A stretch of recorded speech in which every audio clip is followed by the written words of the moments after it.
7 signs it's lust, not love. I suppose, for me, the first clue should have been during our time together when he said that, you don't have to like the other person to want them. Or perhaps later when he indicated that he is looking for something better, and someone more marriageable in his eyes. A relationship based on lust is great if you know what you are getting yourself into and do it with your eyes wide open, for a good romp in the hay. But what's important is that you don't delude yourself. Here are 7 signs that what you share is lust, and not love. You're dressed to impress. You are always looking your best with them. Your eyebrows are waxed, you are invariably dressed to advantage, and your Brazilian is immaculate. Whether you're a man or a woman, the point is that you take particular care in your appearance each time you meet them.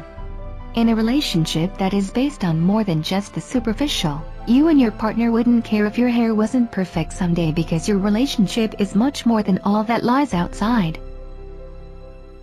A dearth of meaningful conversations.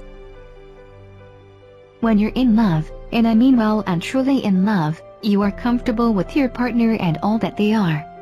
Which means you are also comfortable talking about most things with them.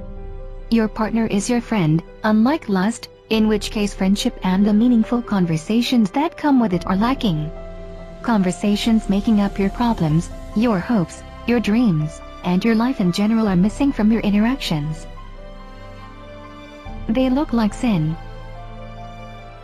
In a relationship based on lust alone, your partner most likely appears to be a version of Adonis Aphrodite. And you're oft left thinking that nature has bestowed an inordinate amount of beauty on this individual. You cannot stop thinking of their looks and believe them to be perfect, when the reality is that they are far from it. In love, you see past a person's imperfections to the beauty and kindness within. There is passion, but it isn't based solely on their looks, rather it is derived from the love you two share. Your time is spent tumbling. This, I draw purely from experience. Although I do not lay claim to it being unique to me and my former situation. Feel free to relate to it. So, you decide to watch a movie together. But instead of opting for one that is playing at your nearest cinemas, you choose to watch an oldie at her place. Sounds cute and somewhat romantic, right? Sure, if you do end up watching the entire movie. And that is because in reality, you could care less about the movie and spend the greater portion of the time hitting the home run. And that is just what happens when your relationship is based on lust, and not love. You spend virtually all your time with each other having sex. Indeed, sex is a wonderful way to express your feelings for one another, but it shouldn't be the only one. You don't connect on an emotional level. Your communication is stunted. You don't identify your feelings or discuss them, and neither does he/she. You don't lead to discussions pertaining to how he/she makes you feel or vice versa. Frankly, feelings don't come into it, unless they are about sex.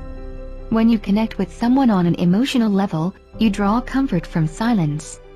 You aren't bothered by lying on your sides and gazing into each other's eyes till 4 in the morning. Oh, trust me, it's quite the novelty at the outset of love.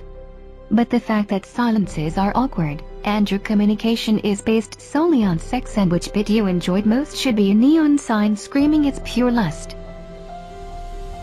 Your memories are associated with the bedroom alone. Each time you think of the moments you've spent with him/her, you don't think of the movie you watched or the meal you shared, or the walks you took. Instead your thoughts are instantly routed towards all the titillating moments you spent in each other's company only. And those memories alone stand out in your mind each time you think of him/her. No plans for the future. You speak of how good it is. How much you want each other. Of your desire for the other one. What you want out of your next date. But one thing you haven't imagined doing is spending a lifetime with them.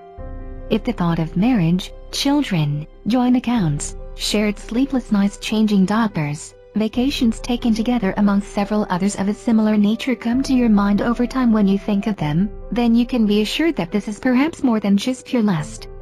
But if the future never comes into it, ever, then the nature of your relationship need not be spelled out for you.